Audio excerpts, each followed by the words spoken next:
Good morning, everybody. You can see it's got like 3 levels and it fits, of course, in an A2 size envelope, but then you open and you open. And I just thought this was very clever. And I saw it from someone named Susan Campfield. So I was going to do my take on it. So you need to start with a piece of cardstock that's 4 1/4 by 9 1/2, which is 6 1/2, 7 1/2, and 8 1/2. All right, so there's 1 inch. I'm just going to go ahead and make that 5 1/2, 6 1/2, 7 1/2, 8 1/2. And then, of course, the card is 9 1/2 long. And then you turn it and 3/4. So I'm 3/4 in this way, and I'm coming to the third line. So I'm scoring 3 inches in, and then you come down another 3/4 of an inch to 1 1/2, and just score to the first line there. And I'll show you what we're going to do with that. You're going to take your scissors, okay, and you're going to actually make cuts on these. So that's why I said you could just use a pencil line. I'm going to make these cuts.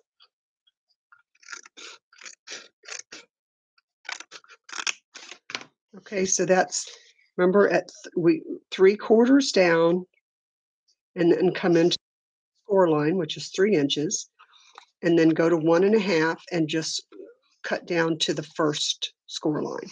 All right. So now what we're going to do is make those cascades.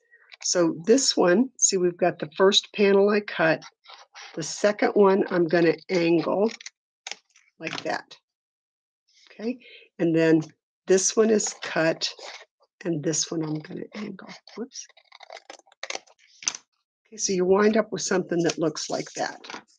So again, I've just cut out this piece and cut out this piece. So this is straight, angle, straight, angle.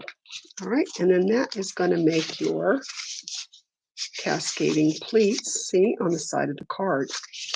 So once you've done that, everything else just kind of falls in place really easily. All right, so I've got that. Now, you're going to take, I'm using DSP on mine. If you wanted to just cut pieces to go on here and stamp them or whatever, you can absolutely do that. But this DSP was so pretty, and this is pretty peacock paper, which again, I just really like. So I'm going to go ahead and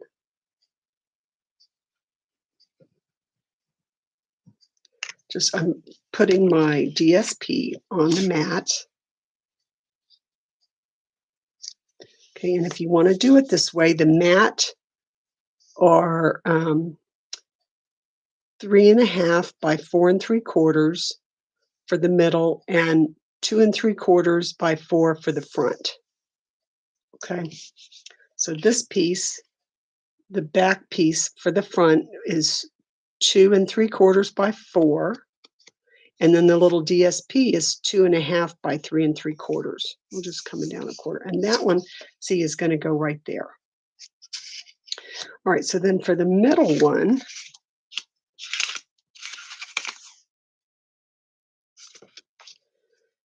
it's going to be, hold on just a second, let me get the glue on here.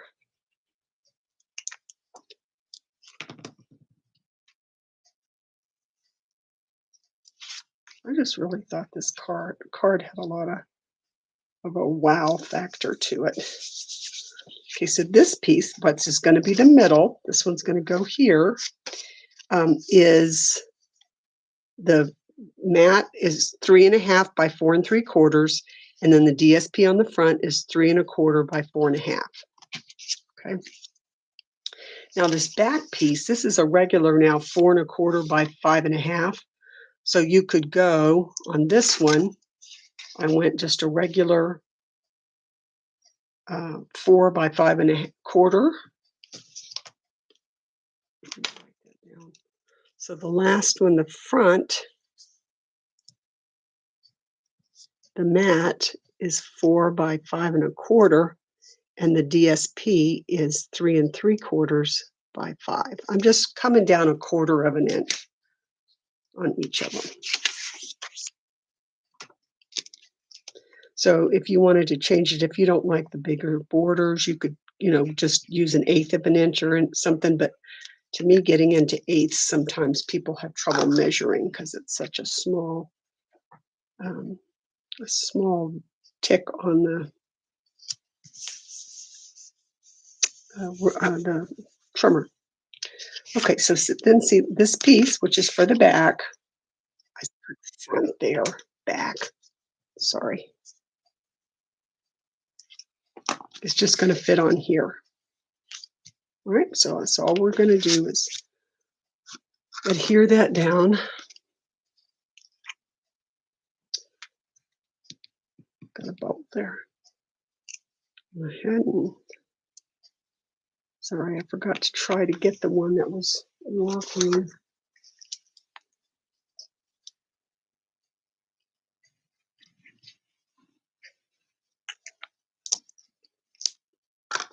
I've got this sitting in the little glue holder to keep it upside down so that it's easier. All right, so that one's going on the back. Then the middle one's going on the middle. And again, here, I'm just going to put adhesive there because you don't want this part stuck down. So I'm going to use the tear and tape on this just so I don't have to sit and hold it till it dries.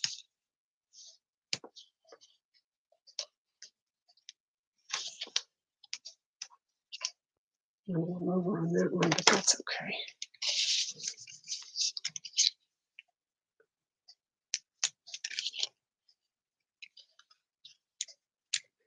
I think this card, it looks a little more difficult than it is. It's really, she did a good job coming up with this because it's really, okay, so then to attach this, I want to butt it up all the way to the edge and make sure that I'm even with the bottom edge and I'm even with this flat edge here too. All right. And then I'm going to do the same thing with the front. And the card's basically done. Then you're just adding your sentiment or your ephemera, embellishments, whatever you want to put on there. Tell you what, this take a pick tool was probably the best investment I ever made. $10, and it was just like, wow. I mean, I use this thing more than anything. Okay, so again, I'm lining it up with the top, the bottom, and the side here. There we go. All right, so the card's done, right?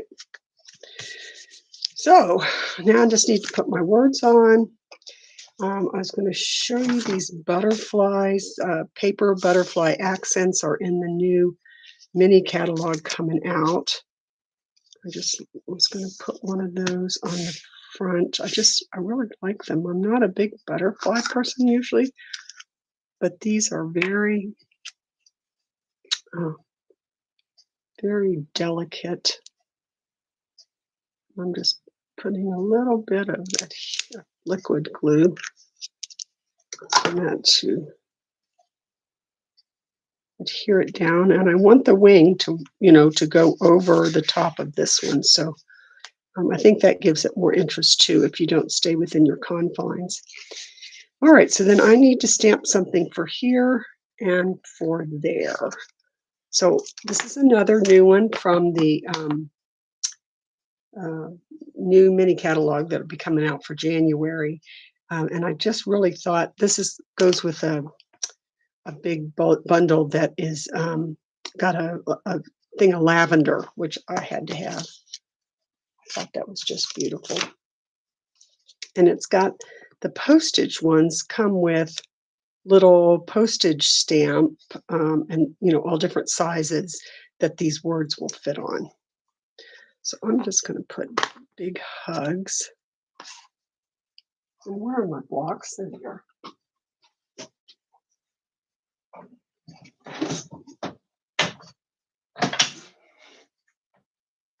I always forget to get something ready. This time it was the blocks. All right. Oh, of course, the ink's not out either, though. I was so excited about this card. I just didn't get all the stuff.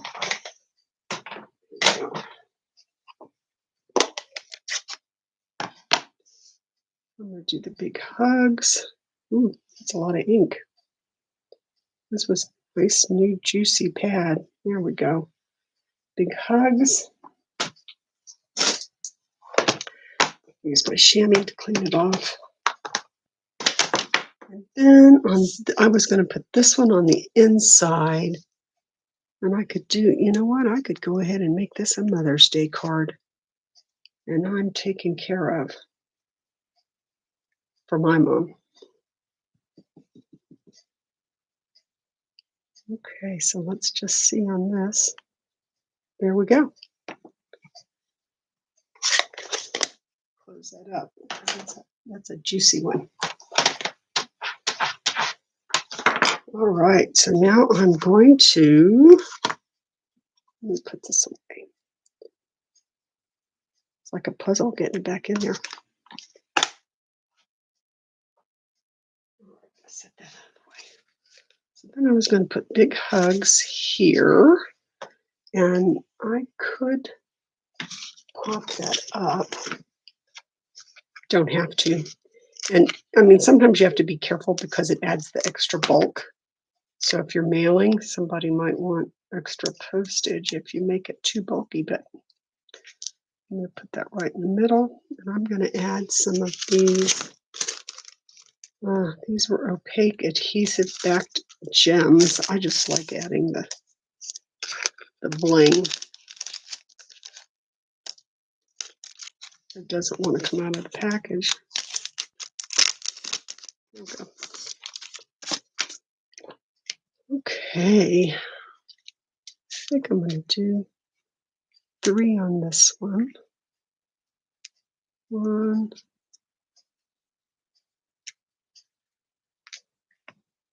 2, whoops. Didn't want it there. Here we go.